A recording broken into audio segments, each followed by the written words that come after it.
think we were able to work a lot in the studio in North Carolina, which is around the block from where Adam and John live. I think being that close to their homes and things like that made it a very comfortable living situation. And I think that having the combination of Mike Pepe, who engineered the record, he's just a young and up-and-coming engineer-producer with such a great energy. He's just a vibrant personality who really connected with the five of us. And having Mike Sapone as our producer really made for some of the I think it's a complete record. You know, I think it has a lot of ups and downs, peaks and valleys, and things. And I think with that, the combination of personalities really made it a very strong effort from front to back. Also, we went right into the studio instead of like going to a practice space and writing the songs. There, we just went right into the studio and put them down there, so we could hear what's good and not so much immediately, you know. So it kind of flowed easier that way.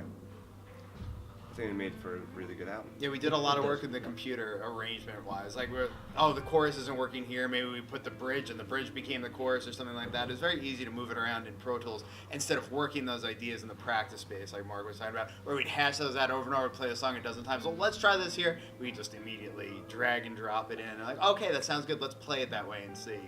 It's easier to forget a song, too, that way. Like, oh, what the hell did we play? Absolutely.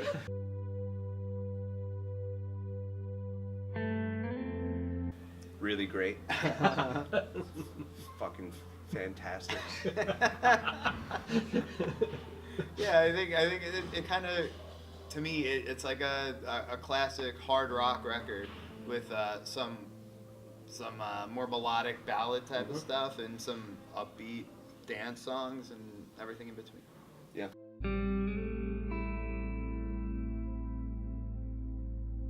Maybe Death Wolf, the first song, is maybe one of my favorite Taking Back Sunday songs ever.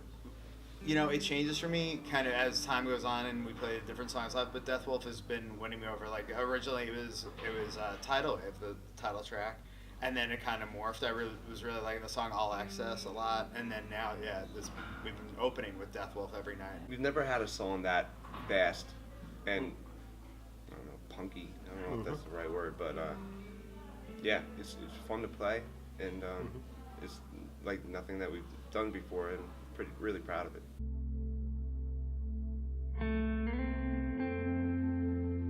Well, I broke my hand in the process. I'd say that was a pretty big obstacle. How did you do that? I do Brazilian Jiu-Jitsu, and I was dealing with a lot of stress at the time, so I was going to the gym and training. And one day, zigged when I should have zagged. The guy just pulled my hand when it was on the mat, and my hand stayed on the mat, but my wrist kept going, so it snapped it in the third metacarpal. It was a pretty clean break. I didn't need surgery or anything, but I was in a cast for 6 weeks, maybe, and then a brace for another 2, so it was 8 weeks total. But I wrote a lot of my bass parts using this little MIDI keyboard, just using this hand, and it was really annoying. And then I still had the brace on when I did the recording. The hand was a little slow, but I could still move. So that was the greatest obstacle for me personally.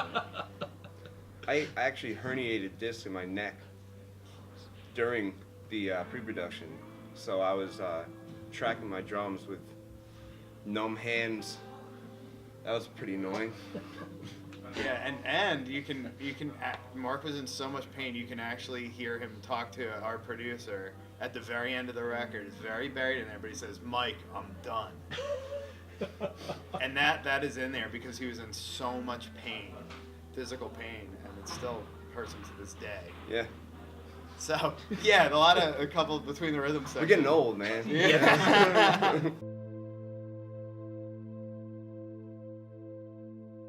I just wanted to connect with people with, like, some of my favorite records connected with me, and then that'd be amazing.